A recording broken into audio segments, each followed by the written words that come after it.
राधे राधे, कैसे हो आप सभी। आशा करती हूँ अच्छे होंगे, स्वस्थ होंगे। आप सभी को नवरात्रों की बहुत बहुत शुभकामनाएं। बहुत सारे प्रश्न, लेकिन व्हाट्सएप पे आप लोगों को कोई भी क्वेरीज हो तो आप लोग मुझे से डायरेक्टली आप मैंने कहा है ना कि मुझसे आपको कनेक्ट करने के लिए आप मुझसे कमेंट बॉक्स में भी आप मुझसे कोई भी क्वेश्चंस पूछ सकते हैं।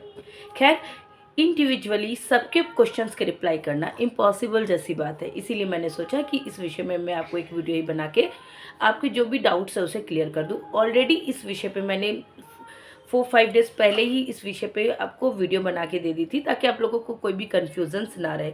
लेकिन खैर, फिर भी आप लोगों को कन्फ्यूजन्स है तो उसे दूर करने की जिम्मेदारी भी हमारी है ना। तो चलिए, अब सबसे पहले विषय पे आते हैं कि पहला क्वेश्चन ये था कि दीदी इस बार अष्टमी तिथि कब बनाई जा रही है। तो देखिए, इस बार अष्टमी तिथि है 11 अक्टूबर को बनाई जा रही है। क्यों बनाई जा रही है, इसके पीछे भी रीजंस है। एक सेकेंड, छोटा बच्चा है, बहुत बदमाशी कर रहा है। क्यों बनाई जा रही है, देखिए 10 अक्टूबर को गुरुवार वाले दिन सप्तमी तिथि सुबह आपको 12 बजे से पहले है, ठीक है। दोपहर में 12 बजे के बाद आपको अष्टमी तिथि लग जा रही है।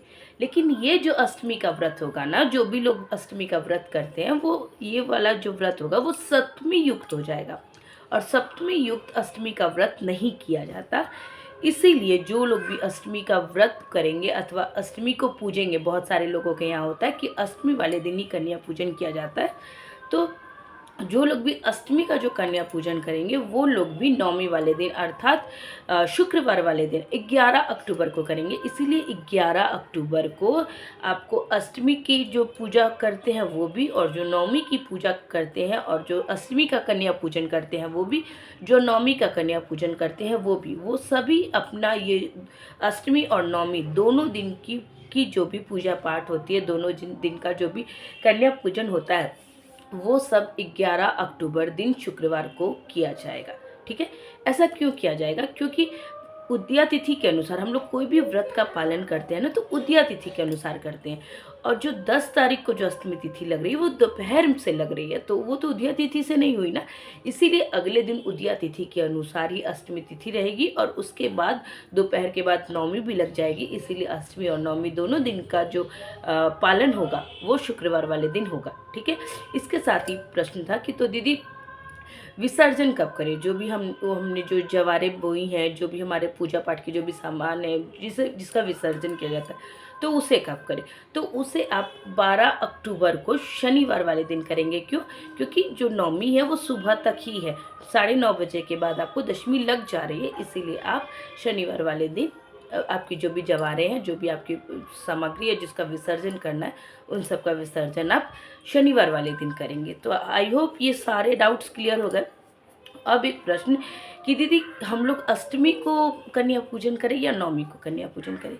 तो देखिए, सबसे बड़ी बात, अष्टमी को भी कन्या पूजन होता है, नवमी को भी कन्या पूजन होता है, ठीक है। सब आपको थोड़ा अपना घर का जो भी आपके परिवार में फॉलो होता आया है, ठीक है, आपको उस अनुसार चलना चाहिए। तो उस तरीके से आपको क्या है कि किस दिन आपको कन्या पूजन करना है, आप कितने ही लोग करते हैं कि अष्टमी को व्रत करते हैं और नवमी को आपको कन्या पूजन करते हैं, और जो लोग अष्टमी को कन्या पूजन करते हैं वो सप्तमी का व्रत रखते हैं। तो इस तरीके से आपको देखना होगा कि आप अष्टमी का व्रत करना आप अष्टमी को कन्या पूजन करना चाहते हैं या फिर आप नवमी को कन्या पूजन करना चाहते हैं। और फिर इसके अलावा एक और प्रश्न कि हवन कब करें। अगर आप नवमी को कन्या पूजन करें तो कन्या पूजन के पहले ही आप हवन कर ले, हवन करने के बाद आप कन्या पूजन करें। नेक्स्ट क्वेश्चन, अगर कन्याएं ना मिले तो क्या करें। देखिए, अगर कन्या, ऐसे तो कन्याएं मिल जाती है, आप पहले से ही जो भी आपकी सोर्सेस है उस अकॉर्डिंग आप बोल के रखिए कि हमें इस दिन कन्याएं लगेंगी, तो उस अकॉर्डिंग कन्याएं मिल जाती है। लेकिन फिर भी अगर कन्याएं मिलने में प्रॉब्लम हो रही है, नहीं मिल पा रही, तो आपको क्या करना है, आपको सबसे पहले कन्या पूजन वाले दिन जो भी आपका पूजा अर्चना है वो सब हो गई। उसके बाद आपने पूड़ी, हलवा, छोले ये बना लिए। इसके अलावा भी बहुत सी सब्जियां लोग बनाते हैं, लेकिन बेसिकली जो माता का प्रसाद होता है वो पूड़ी, हलवा, चना ही होता है, ठीक है। तो इसका जब आप भोग प्रसादी तैयार कर ले, तो उसके बाद अगर कन्याएं ना मिले तो, ठीक है, इस केस में तो आपको क्या करना है, एक थाली में 9 जगह जोड़े में पूड़ियाँ निकालनी है, उस पर हलवा और चना रखना है, और जो भी आप द्रव्य देना चाहते हैं वो द्रव्य रखना, ठीक है। उसके अलावा जो भी आप भेंट देने के लिए कुछ लाएँ तो उसे आप अलग से भी रख सकते हैं, अन्यथा कोई छोटा सामान है तो उसके साथ भी आप रख सकते हैं। ऐसा करके आपको उसे माँ के समक्ष रखना है। माँ को अगर कोई एक कन्या भी आपको मिल जाती है ना, तो उस एक कन्या में ही आप 9 देवी के स्वरूप का मनन करके उनका उनका ध्यान करके आप उस एक कन्या में ही 9 देवी के स्वरूपों को पूज सकते हैं, ठीक है? और वो सारा सामग्री आप उन्हें दे सकते हैं। लेकिन अगर एक कन्या भी नहीं मिल रही, तो ऐसे आपने माता को भोग लगा दिया और उसके बाद आप जाके इन सबको ऐसे, अगर बाहर घर में आने के लिए कोई नहीं भी मिले ना, तो आप मंदिर वगैरह चले जाइएगा वहाँ, और आराम से मिल जाती है कन्या। लेकिन अगर फिर भी नहीं मिले तो आप गौ माता को ये प्रसाद दे सकती हैं। तो इस तरीके से आप इस व्रत का पालन कर सकती हैं। दूसरे केस में एक प्रश्न था कि दीदी अगर पूजा व्रत हो गया और बीच में ही पीरियड्स आ गए, तो इस अवस्था में कैसे हम माता रानी की पूजा करें, क्या क्या हमारी पूजा अधूरी रह गई? तो देखिए, ये तो नियमित चक्र है, लेकिन फिर भी अगर आपको ऐसा मन में लग रहा है तो आपने जहाँ भी माता की चौकी लगाई है आप उसे स्पर्श नहीं करेंगे। डेली जिस भांति आप पूजा पहले करते थे, पीरियड्स के बाद भी आप वैसे ही हाथ जोड़ के मानसिक रूप से माता के सामने क्षमा याचना करेंगे और प्रार्थना करेंगे। अगर कोई घर में है तो उसे जोत बाती जरूर लगवा लीजिए, लेकिन अगर कोई नहीं है तो आप मानसिक रूप से माता के समक्ष रहेंगे। मोबाइल में ही भजन कीर्तन चला के सुन सकते हैं। तो इस तरीके से आप मतलब अपने मानसिक तौर से प्रेजेंट रहिए, मानसिक तौर से अपने मन से माता की सेवा में रहिए। उसके बाद जब आपका कन्या पूजन का दिन आए, तो आप अगर घर में और कोई है जो भोग प्रसादी तैयार कर सकता है, तो वो लोग भोग प्रसादी तैयार कर दे, आप खाली प्रणाम कर लें।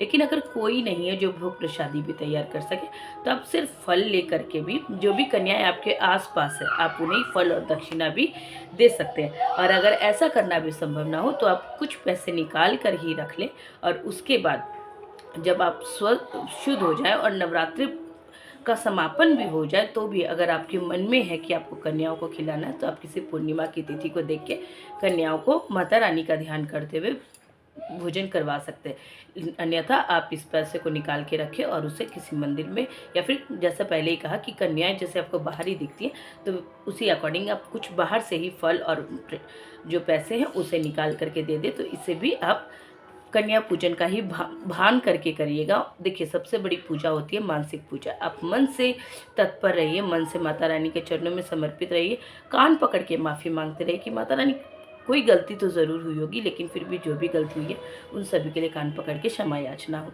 ऐसे करके माता रानी से माफ़ी मांगिए। और जब आप शुद्ध हो जाए उसके बाद आपकी जो भी आपने अपनी चौकी में माता रानी के समक्ष जो भी कलश लगाया था या फिर जो भी जवारे थी, उन सब का विसर्जन आप शुद्ध होने के बाद कर दीजिएगा।